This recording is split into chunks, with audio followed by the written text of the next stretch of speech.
Hi, great people. Welcome. My name is Donald, and this is Mobtv. Yes, today I'm talking about the political higgy haga or trends happening within the political atmosphere in Nigeria.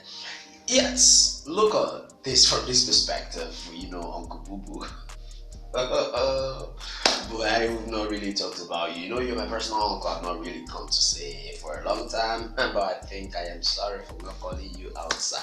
But here I am, right? Your son, worthy, loyal son, and I am trying to, there is this information or rumor, allegation going up on the airways saying that Mr. President wants to rule us for the third term. The first time was change, and people are saying that this change is change. And the second time is next level. Ruled us 4 years for change. Now in the second phase, next level, the third one could be infinity. So, and now they are trying to say, they are telling us, or the allegations are going everywhere, allegedly that Mr. President wants to rule for the third term. Recall to the fact that Mr. President, ex-president Olusegun Obasanjo did everything possible, lobbying the whole house, wanting to be the president for the third time. I think in every advanced country like United States of America that we look up to, they only have 2 terms, and there is no president there that I know of within these 20 or 30 years that have tried to elongate his tenure. Now, in Nigeria, it is something that it is only Jonathan who was kicked out of office, voted out of office, that did not try to, maybe if he completed his tenure, maybe he, just a maybe, but he acted like a Democrat. I don't think he would do anything like that.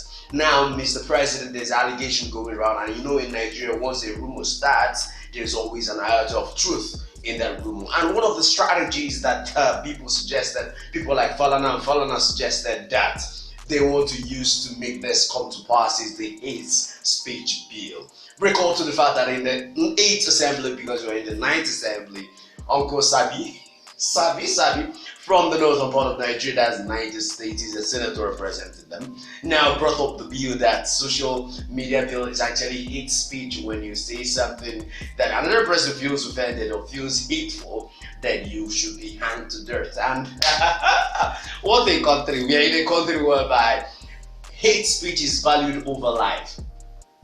If I call you an idiot and you feel offended and you go to court, get an injunction, maybe win me in court, they hang me just for calling you a name which meant no harm to you, or trying to say the vice president has just been impeached or kicked out or sacked or something like that is a hate speech. And the question that be going around, who determines what hate speech is? Who defines hate speech? And the answer is the present administration, the government, actually defined hate speech. And recall to 2015 when they came on board to bring the change that we experienced from 2015 to 2019. They actually used hate speech in its maximum to become the president. Now, I'm not saying that we should go back, but history is always alive. So, Senator Inine Abaribe, representing the people of Aba, that is Abia State, from Aba, come up to say that if hate speech was established before 2015, that people like Lain Mohammed, who is currently the Minister for Information, could have been dead by now. So, see, it is more like what that is good for the ganga is what is good for the goose is good, also good for the ganga. And now, this situation is actually metamorphosing and taking several branches and several approaches. A lot of people are coming on board and reacting to it.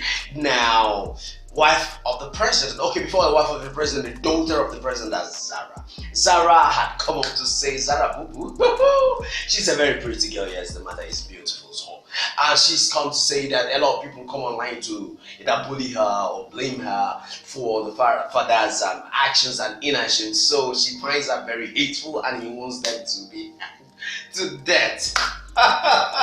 Ooh, the daughter of a president, like the first daughter of a president, in metaphorically, the first daughter of Nigeria, wants people that hate her or say bad things to her hang to death.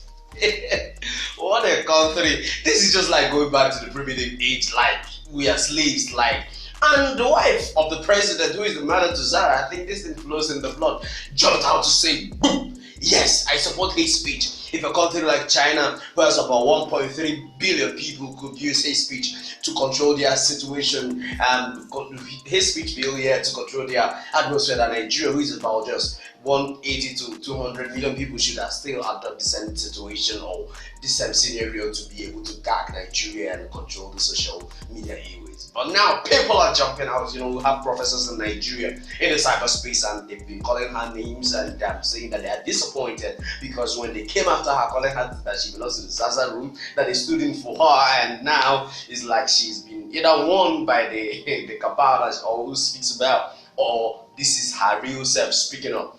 Questions came up to say that China as a country is not a democratic republic. China practices communism. So there is a stark difference between their practices, political practices, and the political practices of Nigeria. So you don't have to wish what is happening in that country. And the huge one is, if China actually hangs people for hate speech, they also do hang their corrupt politicians. But the wife of the president, I don't know if she will, if she's faulty or she will be found guilty of corruption.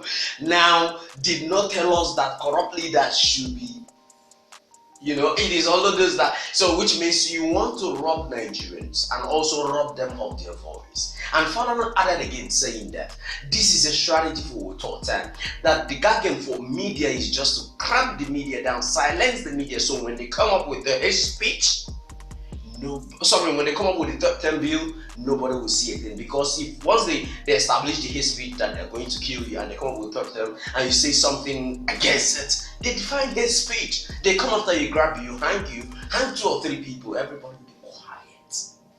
And third term is achieved. Oh Lord, have mercy. Are we going to let that happen in this country? I don't know. Do you think that is beautiful? Like, we are suffering and smiling. We're just trying so hard to be Nigerians, because one of the biggest jobs in the whole world is to be a Nigerian. Yes.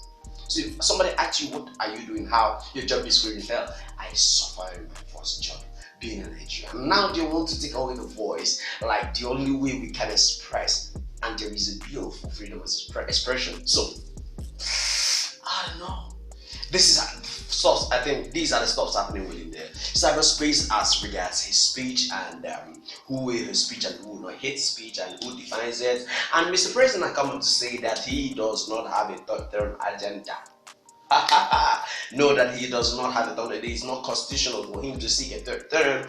But now people could see that like what Tinubu is actually doing. Posters of Mr. Tinubu came on air to say that he wants to contest for the president 2023. He came out to deny the fact that he does not have such intentions yet. But before then, we know that the intention will come up, and he has had it before. We know our politicians. So I don't know, Uncle Boo Boo, are you coming out? He said you're not coming out. Let's believe your words. And in case you come out, we will remind you that you say you're not coming out. You know your uncle, and my name is Donald, and this is Mobtv.